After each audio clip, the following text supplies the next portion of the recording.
What if I told you the ghost in your hallway isn't dead at all? What if it's alive? Just not here. Not in this version of here. We call them spirits, apparitions, hauntings. We whisper about cold spots, shadow figures, and footsteps climbing stairs that nobody is on. We say it's a ghost, because ghost is a word that feels like an ending.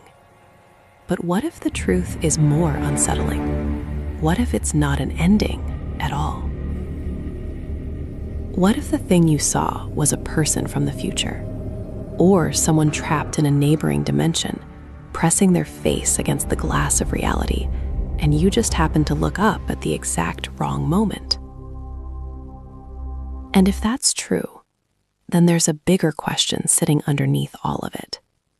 Who is the machine? Because every haunting has patterns, not just feelings, patterns. The same hallway, the same stairwell, the same corner where the air turns heavy like wet cement, the same time of night, 3:13, 2:22, 1:11, the same sequence repeating like a broken song. That's the thing that keeps me up, not the shadows, the repetition. Repetition is structure. Structure is design. And design means something is running. People tell me ghosts are chaos, but the best hauntings don't feel chaotic. They feel precise. Like you walked into an invisible grid. Like you stepped into the path of something that arrives on schedule. So I started thinking about old reports. Not the ones filled with drama, but the ones written by calm, exhausted people who didn't want attention.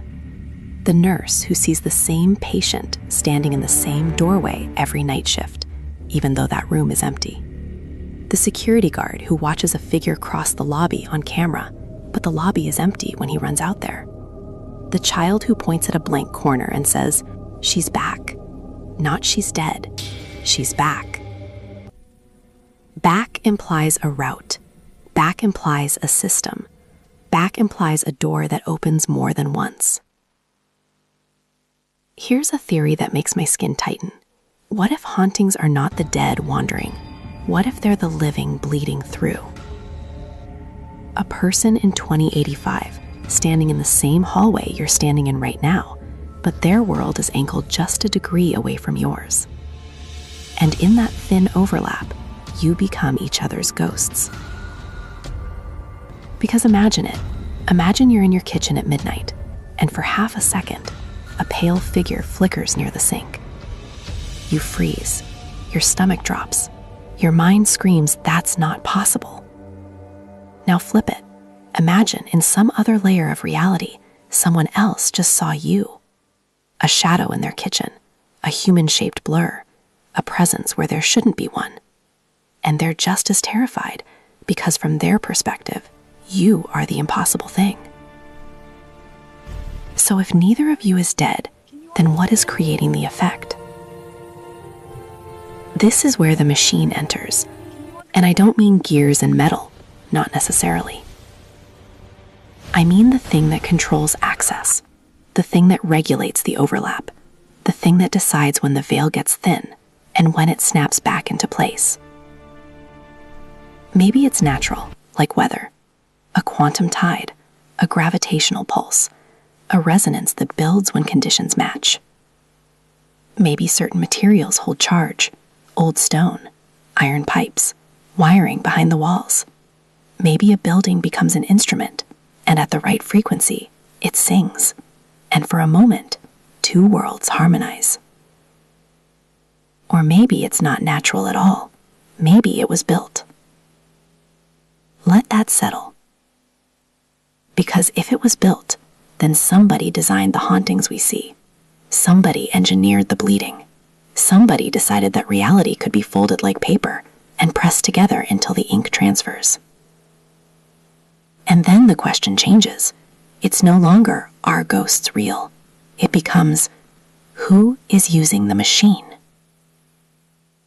Because machine doesn't have to mean a device sitting in a lab. It could be a system, a network, a pattern of signals traveling through cables and towers. It could be an algorithm that predicts where people will be, when they'll be vulnerable, which locations have the strongest overlap. It could be something running in the background of our world, like a silent program we never agreed to install. And maybe that's why the hauntings feel personal sometimes, why they show up in your childhood home, why they linger around trauma, why they circle hospitals and prisons and old battlefields, places where human emotion spikes like a power surge, places where memory becomes so heavy it bends the air around it. What if the machine feeds on that, or uses it, or is made of it? Because here's the final twist, the one that makes the hair on my arms lift. What if the machine is us? What if human consciousness is the engine, a transmitter, a receiver, a generator of patterns strong enough to dent reality? We like to believe we're separate from the phenomenon, observers, victims, witnesses. But what if we're the circuitry? What if our thoughts and fears and hopes are the voltage? What if every time you remember a place intensely, every time you replay a moment, you are pulling a thread through time and tightening it until it twangs? And someone, somewhere, hears it. So when you see a figure in the corner of your eye, when you hear a whisper in an empty room, when you feel that sudden drop in temperature like reality just exhaled, maybe it's not a dead soul trapped behind. Maybe it's a living person trapped ahead or beside. A future echo, a dimensional neighbor, a human silhouette caught in the wrong channel.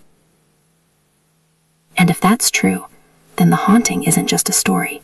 It's a message, a glitch, a warning, a handshake through the dark. So tonight, if you feel watched, don't just ask, what is it? Ask, who is the machine? And then ask the question that follows like a shadow. If the machine is running, who turned it on?